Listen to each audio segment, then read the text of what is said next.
Douglas Holtz-Eakin is an economist with a perpetual 8 o'clock shadow. This guy's dad obviously never taught him how to shave. Hey, Doug, you're not Hugh Jackman, okay? You're a freaking economist, so either go Krugman style and grow a full professorial-looking beard or keep it clean, pal. You look like you're ready to blow up an airliner or something. Eakin was on Bush's Council of Economic Advisors, and before that, he was the head of the Congressional Budget Office. Now, he's a conservative Republican, so you know where he's coming from a government spending and taxation standpoint. Lately, he's been talking a lot of trash, particularly in matters related to, what else, the U.S. budget and debt. Eakin is one of those guys who promulgates the lie that the country is facing bankruptcy or some huge financial crisis because of that debt. And he uses the same stale, completely discredited talking points of all conservatives and neoliberal economists. Stuff like the government's borrowing is unsustainable, and it's the reason we have a weak recovery, and blah, blah, blah, blah, blah. Eakin's been making news again recently, talking about, what else? The $16 trillion in debt and the $1 trillion deficits we've been running for the past several years.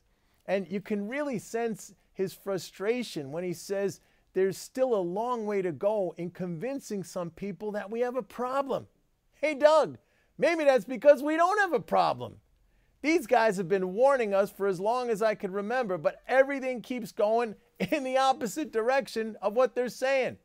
Interest rates are still near record lows, and by the way, that's even after a unprecedented credit downgrade of the U.S. The economy's been recovering, job growth is coming back on track, personal savings are near a high, inflation is low, the dollar is stable. Everything is going in the opposite direction, yet clowns like Eakin refuse to give up. They refuse to acknowledge that the U.S., as a sovereign currency issuer, cannot go the way of Greece or Spain. We simply cannot go broke, and our debts are not debts in the sense like household debts, like when you and I borrow. They're liabilities, to be sure, but they're liabilities denominated in dollars, of which the U.S. is the issuer. And the only promise tied to those liabilities is that the government will accept its own money for the payment of taxes. And that's a liability the government can always meet. As far as the dollars, well, you can't run out. Now, just reflect on the bizarre debt ceiling ritual we have to go through every year or two. It's always the same thing.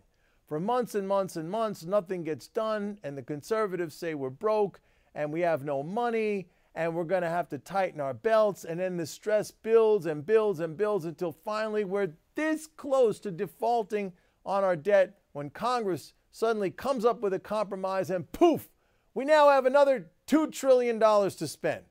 Well, where'd that money come from? Where'd it come from? It came from nowhere. We just declared now we have $2 trillion. That's how it works. It literally came about by decree. And that's what fiat money is all about. Now, I know a lot of people have a hard time with this. They think that money can only have value if it's backed by something like gold. But when you think about it, it is backed. It's backed by that promise the government makes to us to accept its own money for the settlement of taxes. And as long as the government levies taxes, and as long as there are nasty consequences if you don't pay your taxes, then the government's money will be in demand. In other words, it's backed. People like Eakin don't get it, or they don't want to get it. They've been pushing for deficit and debt reduction forever, and their manipulative efforts have convinced the public that that's what we need. Yet the only way for the government to balance his budget is for it to take back the dollars that we, the non-government, have. And we have those dollars simply because the government spent more than it confiscated from us in taxes. That left us with a surplus of dollars, and the government had the deficit. Now, the only way to turn that around, and the only way for the government to reduce its deficit, is by doing the opposite, by taxing more than it recycles back in the form of spending. That would leave us with less dollars, maybe even a deficit. How is that good? How is it good? I'm asking you. We're still going to need to pay our taxes, but now all of us will have less dollars to pay those taxes, and that's precisely why, if you look back in history, Every single time the government ran surpluses, it's been followed by an economic crash. A crash has to happen because when the government removes dollars, when it balances its budget, that forces us, the non-government, to liquidate in order to raise cash. We go into a competitive devaluation. And somehow, these geniuses like Douglas Holtz-Eakin and most of the public see that as good. Well, I certainly don't. Anyway, that's it for now, folks. This is Mike Norman saying, see you next time. Bye-bye.